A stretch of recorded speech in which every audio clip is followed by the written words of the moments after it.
ലൈസീനാണ് ഉയരമുണ്ടാക്കുന്ന എല്ലുകൾക്ക് വളർച്ചയുണ്ടാക്കാൻ വേണ്ടി കാൽഷ്യവും ഫോസ്ഫറസും വൈറ്റമിൻ ഡിയും സ്വീകരിക്കാൻ വേണ്ടി സഹായിക്കുന്നത് ലൈസീനാണ്. ഇപ്പോൾ ലൈസീൻ ഏറ്റവും കൂടുതൽ കിട്ടാവുന്ന ചെറുപയറാണ്. അതുകൊണ്ടാണ് UP LP സ്കൂൾ കുട്ടികൾക്കൊക്കെ കഞ്ഞിയും ചെറുപയറും കൊടുക്കാൻ വേണ്ടി പണ്ട് തീരുമാനമായത്. ചെറുപയർ കിട്ടില്ല, കുട്ടികൾക്ക് ലൈസീൻ ഇത്തിരി കൂടുതൽ വേണം വളർന്ന പ്രായത്തിൽ. 12 വയസ്സ് വരെ സ്വീകരിച്ച ലൈസീനാണ് 18 വയസ്സ് വരെയുള്ള വളർച്ച. ആണ് സ്വീകരിക്കുമ്പോൾ അല്ലാതെ വളരുന്നത്.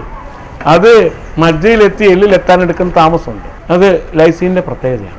ഉഴുന്നും വരില്ല. ഉഴുന്നുണ്ടാകുന്ന സ്ഥലമൊക്കെ മുങ്ങിപ്പോയി. നിമാടൊക്കെ മുങ്ങിപ്പോയി. സർദാർ സരോവർ ഡാം കെട്ടിയപ്പോൾ ഒക്കെ മുങ്ങിപ്പോയി. വെള്ളത്തിനടിയിലാണ് ഉള്ളത്.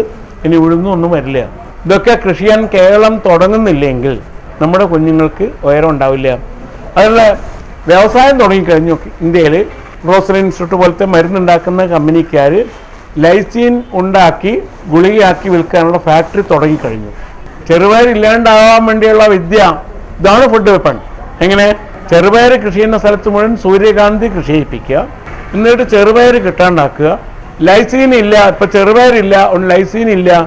ലൈസീൻ ഇല്ലാത്തതുകൊണ്ട് കുഞ്ഞുങ്ങൾക്ക് ഉയരം ഉണ്ടാവില്ല. അതുകൊണ്ട് കുഞ്ഞുങ്ങളെല്ലാവരും ലൈസീൻ കഴിക്കണം എന്ന് മെഡിക്കൽ കോളേജിലെ സിലബസിൽ വന്നു കഴിഞ്ഞു. ഇപ്പോൾ ലൈസീനുള്ള ഗുളിക മാർക്കറ്റിൽ വരും. എല്ലാവരും കാശ് കൊടുത്ത് ഗുളിക വാങ്ങി കഴിക്കും. ലൈസീൻ കോൺസെൻട്രേഷൻ നമ്മുടെ ശരീരം സ്വീകരിക്കില്ല. അതുകൊണ്ട് മൂർഖൻ പാമ്പിൻ്റെ വിഷം ഒന്നാം തരം പ്രോട്ടീനാണ്. എന്ത് ചെയ്യാം? സ്വീകരിക്കാനുള്ള കഴിവ് നമ്മുടെ ശരീരത്തിന് ഇല്ലാത്തതുകൊണ്ടാണ്. അതുകൊണ്ട് ചെറുപയർ കൃഷിയിലേ പറ്റും. എല്ലാ വളപ്പിലും വെട്ടുവളപ്പുകളിൽ മഴക്കാലത്ത്, വയലാണെങ്കിൽ വേനൽക്കാലത്ത് അല്പം ചെറുപയർ കൃഷിയിലേ പറ്റും. ഒരു ഗ്രാമത്തിലേക്ക് വേണമെങ്കിൽ ചെറുപയർ അവിടെ ഉണ്ടാവണം, ഉഴുന്ന് അവിടെ ഉണ്ടാവണം. അങ്ങനെ ഒരു കൃഷി സമ്പ്രദായം കൂടി വികസിപ്പിക്കേണ്ട ആവശ്യം നമുക്കുണ്ട്. സ്വാശ്രയത്തിൻ്റെ കൃഷി. അത് കൂടുതൽ പറഞ്ഞെന്ന് മാത്രം, പിന്നെ വിട്ടുപോയിരിക്കാൻ വേണ്ടി പറഞ്ഞതാണ്. ഏതായാലും ഫുഡ് ഹാബിറ്റ്സ് ചേഞ്ച് ചെയ്യുക.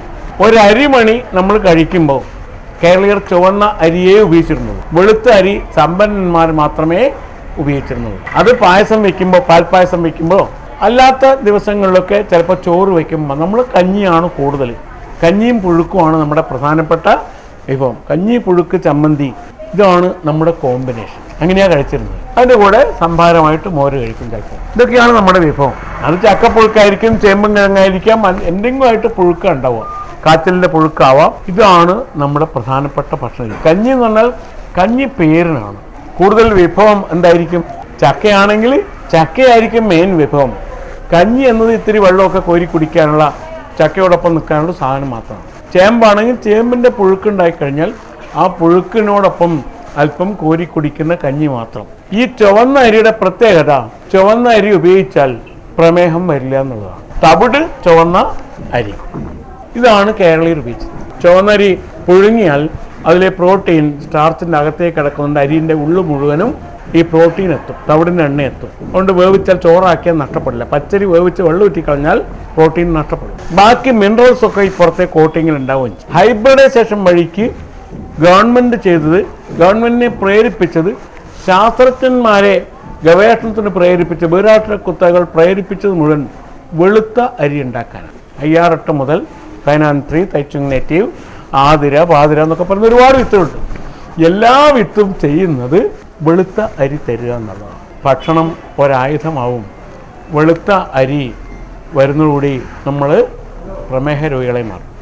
ഒരരിമണി തരുമ്പോൾ പടച്ചവൻ ആ അരിമണിയുടെ പുറത്ത് ഇത് ഉപയോഗിച്ചാൽ എത്ര ഗ്ലൂക്കോസ് കോശങ്ങളെത്താമോ, എത്ര ഗ്ലൂക്കോജൻ കടക്കാമോ, അതിന് കണക്കായ ചവർപ്പ് രസം കൂടി അതിൻ്റെ കൂടെ തന്നിട്ടുണ്ട്. പ്രകൃതി അത് ചേർത്തിട്ടാണ് തരുന്നത്. ഒരു ചക്കക്കുരു കഴിക്കുമ്പോൾ എത്ര സ്റ്റാർച്ച് കഴിക്കുമോ ആ സ്റ്റാർച്ചിന് വേണ്ടുന്നത്ര ചവർപ്പ് രസം അതിൻ്റെ തവിട്ട് നിറത്തുള്ള തൊലിയിൽ അടക്കി വെച്ചിട്ടുണ്ട്. വെള്ളക്കാരൻ്റെ മാനസിക അടിമത്തം കൊണ്ട് നമ്മൾ എന്ത് ചെയ്യും? ഈ തവിട്ട് നിറമുള്ള തൊലി മുഴുവൻ ചുരണ്ടിക്കളയും. അതിൽ അയഡിനുണ്ട്. കാരണം ഇത് കഴിക്കുമ്പോൾ അത്രയും അയഡിൻ വേണം. കാരണം അത്രയും തൈറോക്സിൻ ഉണ്ടാക്കണം തൊണ്ട. തൈറോക്സിൻ ഉണ്ടാക്കിയിട്ട് വേണം ഈ സ്റ്റാർച്ചിനെ സ്വീകരിക്കാവുന്ന ഗ്ലൂക്കോജനാക്കിയിട്ട് മാറ്റാം. അപ്പോൾ തൈറോക്സിൻ വേണം. അത്രയും തൈറോക്സിൻ ഉണ്ടാകത്തക്കോണം അയഡിനും കൂടി ചക്കക്കുരു നമുക്ക് തരുന്നുണ്ട്. പക്ഷെ നമ്മളെന്ത് ചെയ്യും? ഇത് മുഴുവൻ ചുരണ്ടി വൃത്തിയാക്കി കഴിക്കും. പഴയ മുത്തശ്ശിമാർ അമ്മിയുടെ മേലെ ചക്കക്കുരു വയ്ക്കും. അമ്മിക്കുട്ടി കൊണ്ടൊരു മുട്ടും. അതിൻ്റെ പുറംതൊലി മാത്രം, പ്ലാസ്റ്റിക് പോലത്തെ തൊലി മാത്രം പൊളിച്ച് കളയും. അതെടുത്ത് മുരിങ്ങയിലയും ചേർത്ത് തോരൻ വയ്ക്കുകയോ പരിപ്പിലിട്ട് ചാറാക്കുകയോ ഏത് കറിയിൽ വേണമെങ്കിൽ ചക്കക്കുരു മുറിച്ച് കഷ്ണാക്കി ഇടില്ല. ഇതാ പ്രയോഗം. ഒരു കുത്തിയാൽ അതാകെ നുറുങ്ങിയിരിക്കും. അങ്ങനെ എടുത്ത് കറിയിലിടും.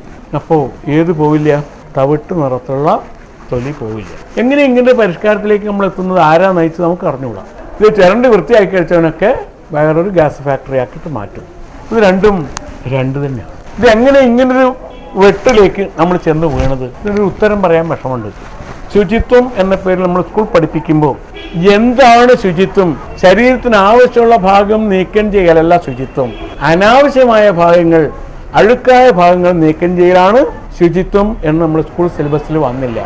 കാരണം ഇത് ഉണ്ടാക്കുന്നവർ കരുതിക്കൂട്ടിയോ യാദൃച്ഛികമോ അത് പറ്റിയപ്പോൾ നമ്മൾ ഇങ്ങനൊരു ആപത്തിലേക്കും എത്തി. നമ്മൾ തൈരിൽ നിന്ന് വെണ്ണ എടുത്ത് മാറ്റി വെച്ചത്, തൈര് കഴിച്ചാൽ രോഗമുണ്ടാകുന്ന കാലത്ത് മോര് മാത്രം കഴിച്ചത്, അഥവാ തൈര് കഴിച്ചാൽ രോഗം വരുന്നവരെല്ലാം തൈര് കഴിക്കാതെ മോര് മാത്രം കഴിച്ചത് ഉണ്ട്. ശ്വാസമുട്ടലാവും കഫരോഗികൾക്ക് ഈ തൈര് കഴിക്കാൻ പാടില്ല, വർജ്യമാണ്.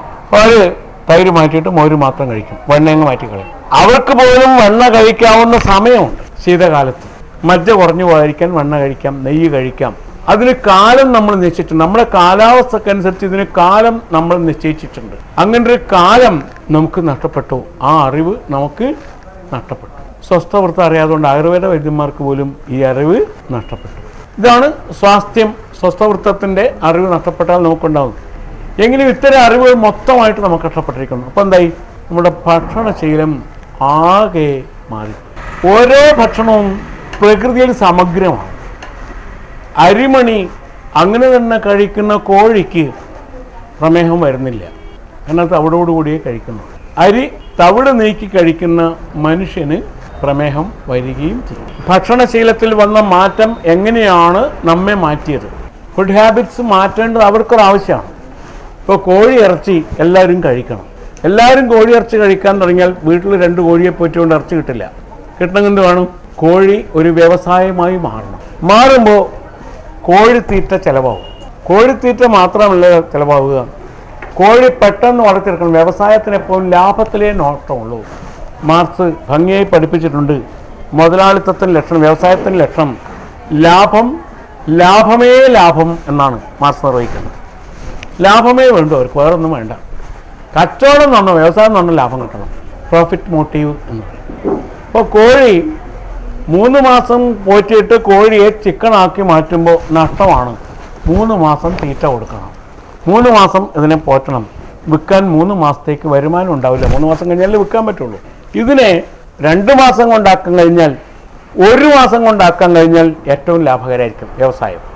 അതിന് കോഴിത്തീറ്റയിൽ സ്ത്രീ ഹോർമോൺ കൊടുക്കുക, ഈസ്ട്രോജൻ, OESTROGN ആണ് സ്പെല്ലിങ്, ഓർമ്മിക്കണം. സ്ത്രീ ഹോർമോണാണ് കൊടുക്കുക. കൊടുത്തു കഴിഞ്ഞാൽ കോഴി 3 മാസം കൊണ്ട് എത്തേണ്ട വളർച്ചയ്ക്ക് 35 ദിവസമേ വേണ്ടൂ. അപ്പോൾ എത്ര ദിവസത്തെ തീറ്റ കൊടുക്കണ്ടു? 35 ദിവസത്തെ തീറ്റ കൊടുക്കണം.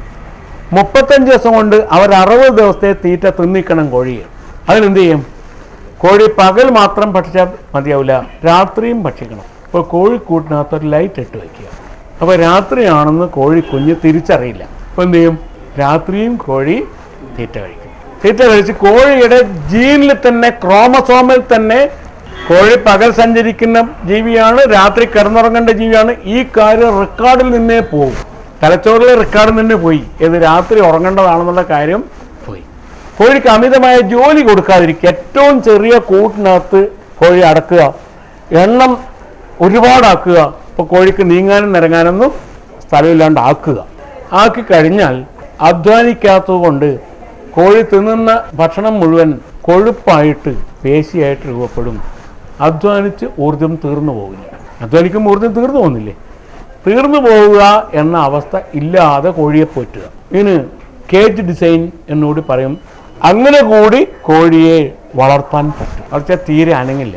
പശുക്കളെ, ഇറച്ചിക്ക് വേണ്ടി പോറ്റുന്ന പശുക്കളെ അനങ്ങാൻ വിടാതിരിക്കുക. വലിയ കൂടിനകത്താക്കിയിട്ട് അനങ്ങരുത്. അനങ്ങിയാൽ പേശിക്ക് ഉറപ്പ് വന്നു പോകും, ഇറച്ചി ചവക്കേണ്ടി വരും. കൊണ്ട് അനങ്ങാതെ പശുക്കളെ വളർത്തുക. ആകെ വെള്ളം നിറച്ച പോലെ ഉണ്ടാവും.